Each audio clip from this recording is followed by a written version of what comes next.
সেবা করে ফিরে গেলেন পত্নকুটিরে। সারাদিন কেটে গেল শুধু সেই সেবার চিন্তা করতে করতে। দেখতে দেখতে রাত হয়েছে।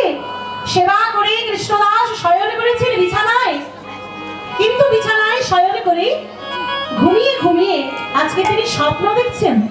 কি স্বপ্ন? স্বপ্নতে তিনি দেখছেন সকালবেলা যে নিধুবনে ঝাড়ু সেবা করে এসেছেন সেই নিধুবনে রাধা গোবিন্দের রাসলীলা। তিনি দেখছেন কি গোবিন্দের কণ্ঠখানা ধরে শ্রীমতী রাধারানী রাস রসে বিবশ হয়ে নৃত্য করছেন।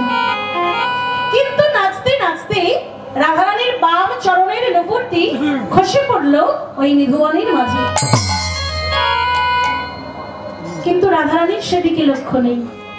নাচতে নাচতে সারা রাত কেটে গেল।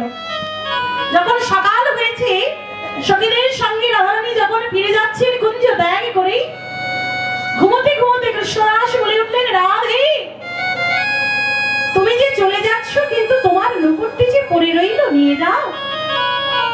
ওই কথা বলতে গিয়েই ঘুম ভেঙে গেল কৃষ্ণদাসের। তিনি দেখছেন আনন্দধাম বৃন্দাবনে প্রভাত হয়েছে।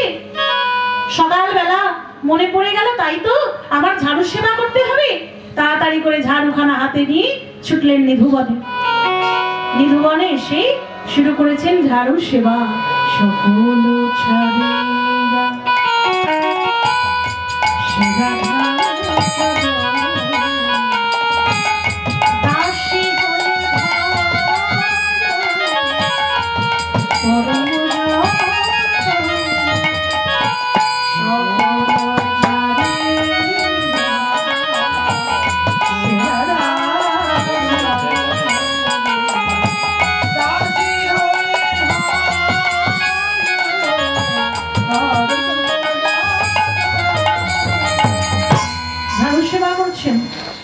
ঝাড়ু সেবা করতে করতে করতে করতে যখন একটু ভিতরে গেছেন, একটু ভিতরে গিয়েই তিনি দর্শন করলেন, কি এত জ্যোতি কিসের?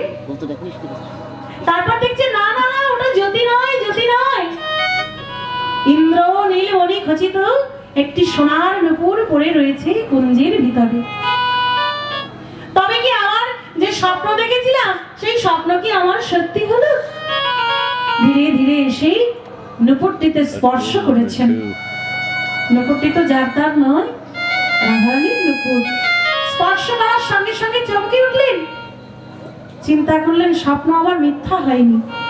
তাড়াতাড়ি করে নুপুরটিকে কুড়িয়ে নিয়ে চিন্তা করলেন, যদি কেউ আসে উপযুক্ত প্রমাণ দিলে যার নুপুর আমি তাকেই দিয়ে দেব। নুপুরটিকে ভালো করে নিজের উত্তরীয়তে বেঁধে আবার ঝাড়ু সেবা করছেন।